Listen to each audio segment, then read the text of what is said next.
Dans cette vidéo, je vais t'expliquer comment préparer un entretien au mieux. Tu vas découvrir 6 étapes. Tu vois déjà la première ici. Je vais toutes te les détailler comme ça, tu n'auras pas besoin d'aller voir 40 vidéos YouTube. Tu auras tout ici. Juste avant que je te donne les étapes 2, 3, 4, 5, 6, je me présente. Moi, c'est Nicolas Dezeuvre. Depuis décembre 2019, j'accompagne les candidats dans leur recherche d'emploi, de stage, d'alternance. Avec Assure ton avenir, on a aidé plus de 900 candidats. 98% sont en poste aujourd'hui. Donc, tout ce qui tourne autour de l'entretien, on sait de quoi on parle.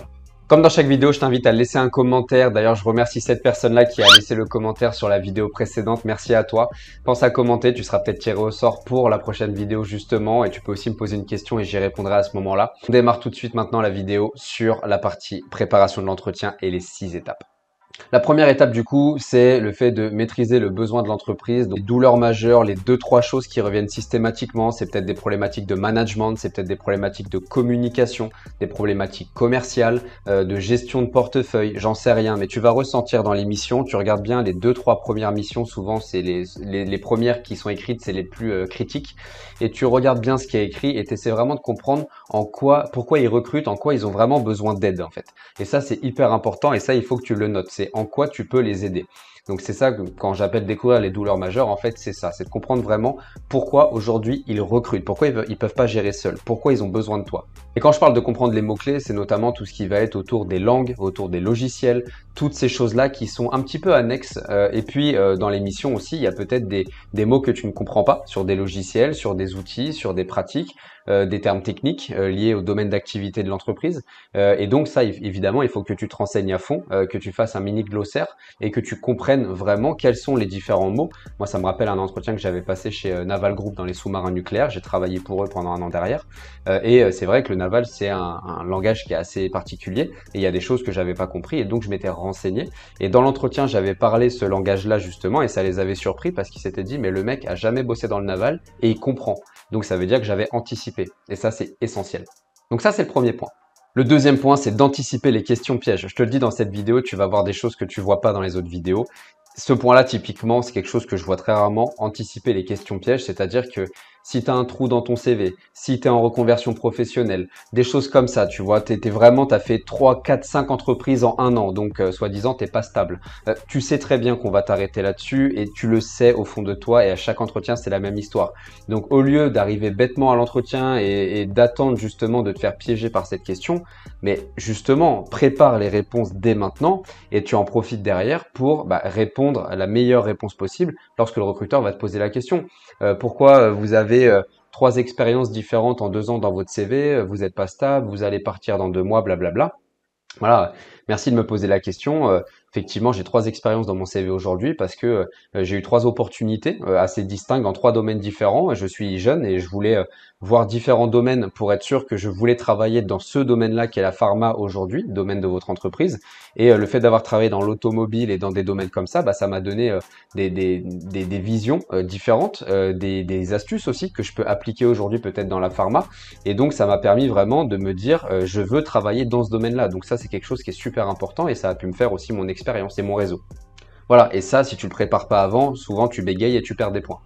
Le troisième point, ça va être tout ce qui est trouver les infos sur la boîte. Je vais pas te faire chier avec Wikipédia, le nombre de salariés et tout ça, on s'en fout.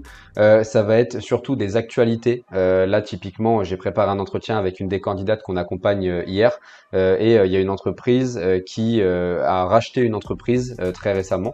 Et donc, du coup, c'est très intéressant d'en parler parce que cette personne-là est dans le domaine du commerce. Donc, forcément, il y a peut-être quelque chose à voir avec ce rachat de structure. Et puis, trouver des infos en lien avec ton job. Au-delà des infos sur le nombre de salariés et tout, la date de création, ça on s'en fout. Ce qui est important, c'est par rapport à ton job. Imaginons que tu es dans les RH et dans l'actualité, il est marqué que l'entreprise va ouvrir 2 nouveaux sites et recruter 300 personnes d'ici 2 ans. C'est super intéressant. Ça, c'est une information que tu peux mettre sur la table. Mais de dire que on est dans 37 pays en Europe, on dirait un rapport de collège, quoi. On s'en fout. Ce qui est important, c'est des infos en rapport avec le poste que tu convoites. C'est ça qui est essentiel. En 4, un entretien, c'est un échange, et je vais y venir dans le point 6, mais préparer les questions à poser au recruteur, c'est essentiel. Questions sur le poste en lui-même, est-ce que c'est une création? Pourquoi vous recrutez maintenant? Des choses un petit peu comme ça. Qu'est-ce que vous attendez vraiment de votre recrue demain? Tout ce qui est questions techniques, s'il y a le responsable, va pas poser des questions techniques au RH sur le domaine de la data, du marketing, du dev web, etc. Parce que le RH, il va faire un AVC. Effectivement, s'il y a le N+1, tu peux entrer un peu plus dans le détail sur les missions du poste. Et des questions, pourquoi pas aussi sur la formation. Il y a encore d'autres choses, hein, c'est une liste non exhaustive, mais des questions sur la formation, comment est intégré le collaborateur, est-ce qu'il y a un parcours d'immersion, comment est assurée la formation au fil du temps, bref, plein de choses un petit peu comme ça qui peuvent être super intéressantes à poser et ça montre ton intérêt. En 5, pensez aux détails techniques. Voilà, c'est pareil, c'est un sujet dont on ne parle pas des masses. Cahier, stylo pour prendre des notes, c'est essentiel. Habit professionnel, tu vas pas en touriste, tu vas comme quand tu es habillé en fait quand tu vas au travail. Si tu es en banque, tu vas en costard. Si tu es dans les bureaux, t'as pas besoin de mettre un costard, mais une petite chemise, ça peut être sympa, un pull, quelque chose comme ça, on s'en fout. Mais voilà, ne pas y aller avec claquettes chaussettes quoi. Si c'est un entretien en visio, tu peux utiliser un logiciel comme OBS, qui est le logiciel que j'utilise actuellement pour enregistrer cette vidéo, qui est gratuit, pour enregistrer l'entretien et du coup tu pourras regarder ta performance après et surtout ne rien rater de ce qu'a dit le recruteur. Tu pourras tout reprendre à tête reposée, donc ça c'est vachement bien et très peu de gens pensent à le faire. Préparer caméra, micro en amont et être assuré que tout fonctionne bien, c'est essentiel. Si c'est un entretien physique, anticipe les bouchons, arriver à l'heure, etc. Enfin, c'est vraiment du bon sens, mais je préfère le redire.